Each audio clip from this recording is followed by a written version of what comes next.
et le fautif. Donc il faut avoir écouté en tout cas euh, les deux vidéos précédentes, en tout cas la deuxième, pour repartir du fautif. Donc celui à qui on refuse de bénir son remariage parce que de son mariage précédent, c'est lui qui a accumulé les erreurs. Alors, on prend un exemple concret, je caricature un peu. La personne s'est mariée à 24 ans en tant qu'enfant de chrétien, euh, vraiment un chrétien aux yeux de tous, aux yeux de Dieu, aux yeux de lui-même. Et puis, à 28 ans, il se dit, j'ai pas vécu, euh, je vais aller voir d'autres femmes, etc. Il se retrouve divorcé à 29 ans, ou pour une autre raison. Il a volé, il a, je ne sais pas. Euh, donc, je ne sais pas, 2, 3 ans plus tard, il retourne à Dieu et son pasteur lui dit, j'ai béni le remariage de votre ex-femme, j'ai bien compris que vous l'aviez trompé, volé, etc. Je ne bénis pas votre mariage. Vous ne pouvez pas vous remarier. Ça signifie que la personne qui a peut-être 30 ans est célibataire à vie. Et on y demande de surtout pas draguer les femmes de l'église, célibataires même, encore moins coucher avec elles. Donc ça devient un paria, c'est-à-dire dans certaines rares assemblées, on va y retirer ses responsabilités. S'il était musicien, s'il s'occupait de l'informatique de l'église ou de je ne sais pas quoi, s'il prêchait encore plus, on va lui dire tu ne peux pas, tu peux plus, tu peux plus, tu peux plus. Donc la personne qui est mariée dans un couple dysfonctionnel où il y a des problèmes énormes, elle sait ce qui est arrivé à tel frère, telle sœur. Donc, elle va rester mariée coûte que coûte. Et à quelque part, elle va développer du mensonge et de la haine vis-à-vis de son conjoint. C'était pas le bon conjoint. Et je suis piégée. Et au lieu d'aimer son conjoint, la personne va se retourner contre son conjoint. T'es pas le bon conjoint, mais je peux pas divorcer. Donc ça entraîne des mensonges.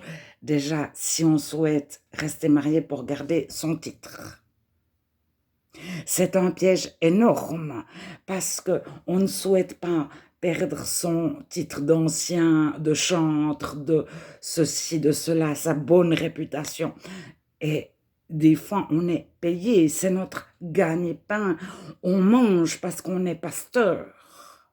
Et si on divorce, on perd notre place de pasteur. Qu'est-ce qu'on va manger?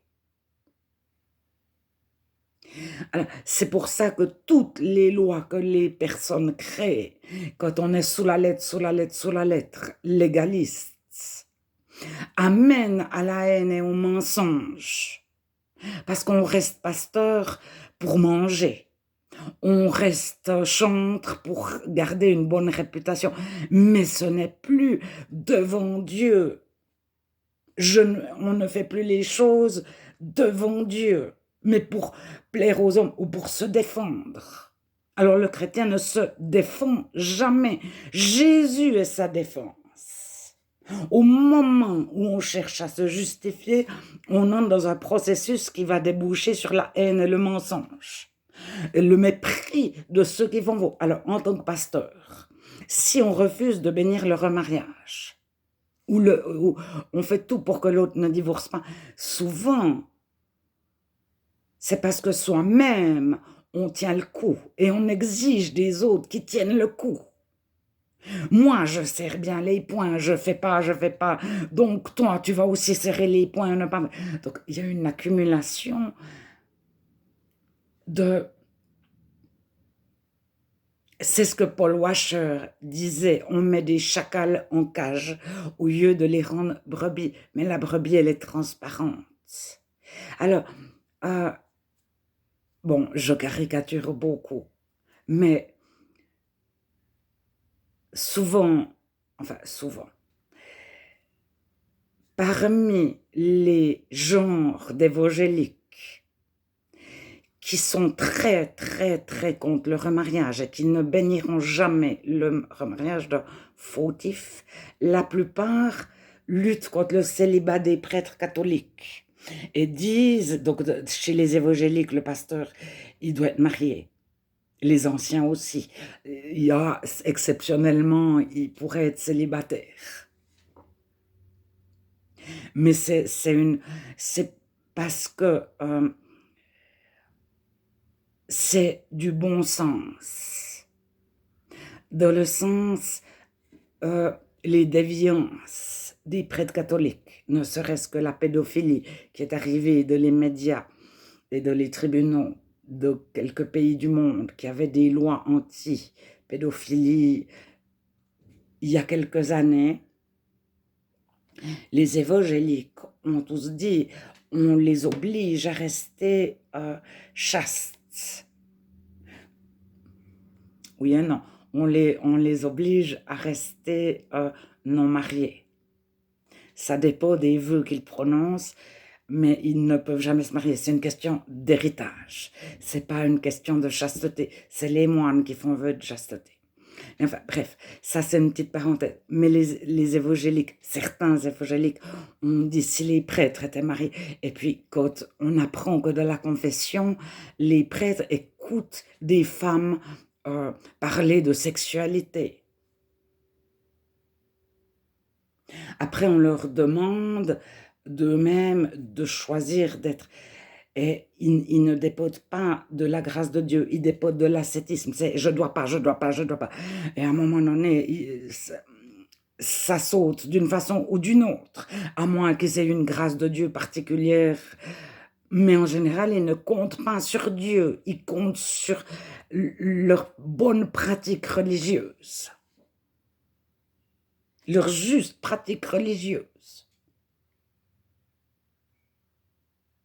Alors, pour revenir aux évangéliques, pas à tous, et les proches des évangéliques, celui qui a vu son frère divorcé, mais n'importe qui de l'église divorcé, qui a été mis de côté parce que lui avait trompé sa femme ou avait volé, etc. À quelque part, ça devient le péché impardonnable des frères et sœurs, des pasteurs, des anciens. Donc il va rester. Mais dans la parabole de Luc 18, c'est pas le propre juste qui pratiquait sa religion, etc., qui disait « moi je suis mieux que les autres, moi je fais », qui est justifié aux yeux de Dieu, c'est le péché. Mais c'est celui qui reconnaît être un pécheur. Alors, ça ne veut pas non plus dire... bon, pécher, ça veut dire faire mal. Faire mal à d'autres, manquer d'amour, mépriser, mentir. Ou se mépriser soi-même, ou s'enorgueillir, parce qu'au moment où on s'enorgueillit, forcément, on est mieux que tel et tel. L'orgueil, c'est toujours se placer au-dessus. Moi, j'ai trouvé le bon conjoint. Moi, dans mon couple, tout va bien. C'est de l'orgueil. Et ça signifie, toi, t'as pas trouvé le bon conjoint, toi, dans ton couple, tout va mal. Toi, t'es moins que moi, d'une façon ou d'une autre. Alors, de la parabole de Luc 18, c'est le pécheur qui est justifié aux yeux de Dieu. C'est celui qui dit « oui, j'ai fait mal ». Mais il est devant Dieu. il est plus de vous les humains. Et c'est ça, être mis à part, c'est ça devenir chrétien, c'est ça donner sa vie à Dieu, c'est que on n'agit plus devant les hommes, on agit devant Dieu. Mais devant Dieu, le retour, c'est d'aimer, d'aimer, d'aimer. Et euh, les évangéliques sont souvent vus comme des coincés sexuels. Mais ils ne sont pas des coincés sexuels. Ils n'aiment pas la sexualité, ils aiment la personne. Et la sexualité est un moyen de démontrer de l'amour à la personne. Alors, plus on aime une personne, plus on souhaite lui démontrer de l'amour.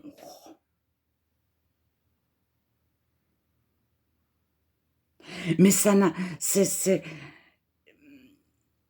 c'est comme les gens amoureux, à un moment donné, ils aiment être amoureux parce que ça leur procure des sensations. Euh, les passionnés, ils font les choses par passion. Ils n'aiment pas forcément l'autre. Et quand l'autre les quitte, ils ne sont pas tristes d'être quittés par l'autre, mais ils sont tristes parce qu'ils perdent leur rêve, leur fantasme, leur idéal, ce qu'ils ont projeté sur l'autre. Alors, le chrétien ressent l'amour agapé de Dieu pour son conjoint. Et il peut le recevoir après 10 ans de mariage, après 20 ans, après 30 ans. Il peut avoir détesté 10 ans son conjoint. S'il reçoit l'amour de Dieu pour lui-même, il se sent tellement aimé de Dieu, il souhaite que son conjoint se sente lui aussi tellement aimé de Dieu.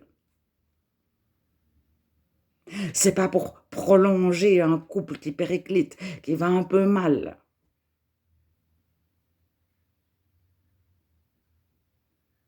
Alors, il n'y a que le nouveau-né qui a vécu une réelle conversion, qui est en communion avec Dieu, qui a le Saint-Esprit, qui est débordant de l'amour de Dieu.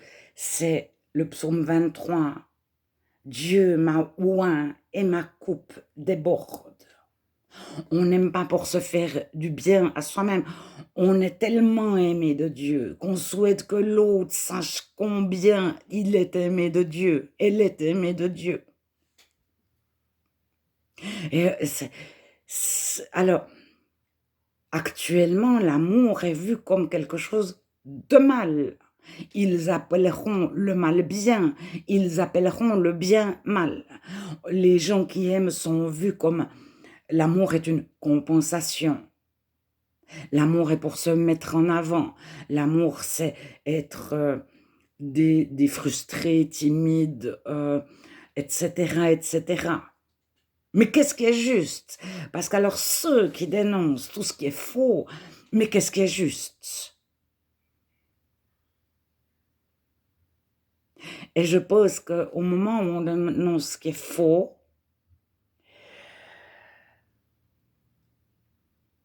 on ne trouve pas ce qui est juste. On passe de vouloir contrer ce qui est faux. Et on crée un autre scénario, une autre méthode, un autre engrenage. Christ nous a franchis, c'est pour la liberté. Vous n'êtes plus sous le joug de la loi. Vous aimez parce que vous êtes aimé.